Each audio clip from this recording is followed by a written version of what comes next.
చూపించే ప్రయత్నం చేస్తాను. కింద కూడాను మొత్తం అంతా రాయి, పైన కూడా మొత్తం అంతా గుడి చాలా చక్కగా నీట్‌గా ఉంది కదండీ!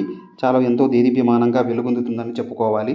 ఇక్కడ చూసారంటే ఇక్కడ ఒక ప్లేట్లనమాట. ఇక్కడ ఈ కట్టడానికి వచ్చిన శిల్పులంతా కూడాను వాళ్ళు భోజనం చేయడానికి ఇక్కడ చేసినటువంటి ప్లేట్లనమాట. ఇక్కడ రకరకాలుగా చుట్టూరా చూశారు కదండీ! ఆ ప్లేట్లంటే ప్లేట్‌లాగా అక్కడే బండ మీద తీసుకొని భోజనం తింటున్నారనమాట.